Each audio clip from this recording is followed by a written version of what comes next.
So, I mean, you guys are gonna try out a ton of different things. I guarantee it. One thing that I'd like to try out myself is like a symbol-based build. So larger symbols heal allies. Maybe symbols apply vulnerability to foes. Um, you know, there are the Guardian is what most people agree to be one of the most polished classes. So as long as you don't have more than like 3 main things that you're trying to accomplish with your build, you're gonna be okay. Like with pretty much anything, as long as what you are doing matches up completely, and you make sure that every stat that you are stacking makes sense and is optimized for what you're trying to do. So, you know, in the case of, say, I'm running a staff build, it's going to be advantageous to run precision, vitality, healing power if I'm going for a staff support. Because the precision is going to be extra vigor, the vigor is going to give me more dodge rolls to heal me and my allies, and then the heal power, of course, is going to be very good with the 4 on the staff where you stack might and you heal your allies.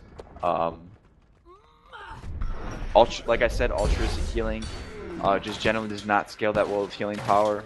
So if you are running a DPS staff build with, you know, like hammer or something, definitely run altruistic healing to get a little more healing in your build.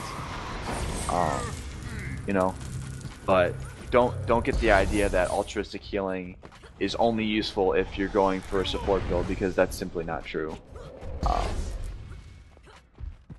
It can be even better than the meditation skills healing you,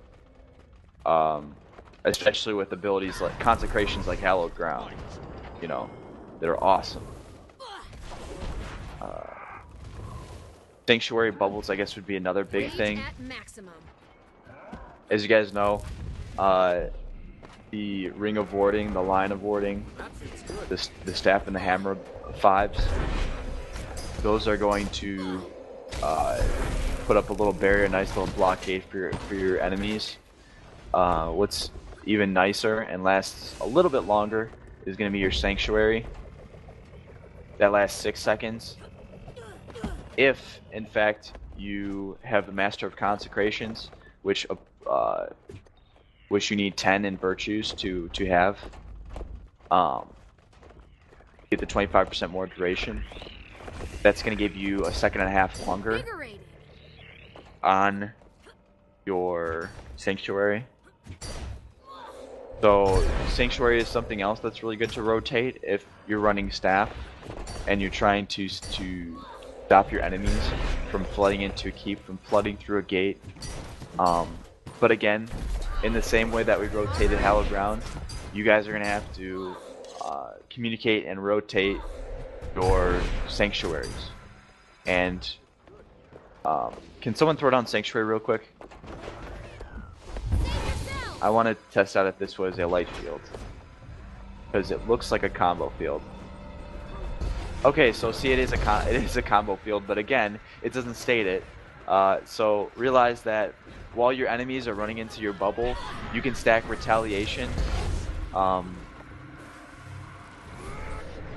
you know, and provide a little DPS. Was that a fire field? What is a fire field?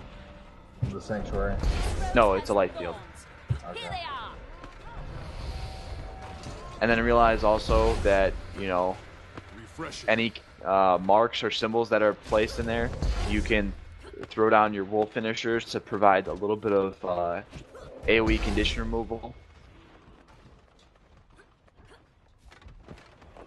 I highly encourage, just as I'm sure a lot of Necros do, they click on their enemies to see what boons and conditions they have.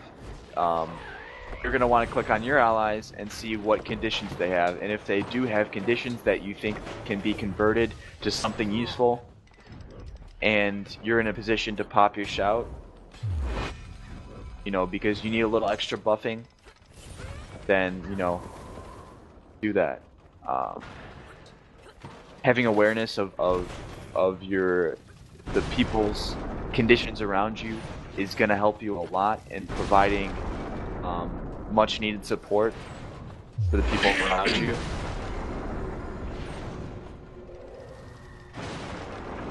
And, you know, for the sake of redundancy, if someone's got a ton of one boon stacked in them, don't apply that same shout to them. Find something that can be more useful. So, as a guardian, you should really be trying to fill in the gaps and holes in how other people are providing support to nearby allies. So I believe we've covered just about everything that I wanted to cover for this training session. I hope to be a little more organized next week, but I feel like we pretty much covered the basics. Again, if there's something anybody wants to go over, if you guys want to practice rotating combo fields, we can do that before we come to a close here. If you guys have any questions, now's a good time to ask.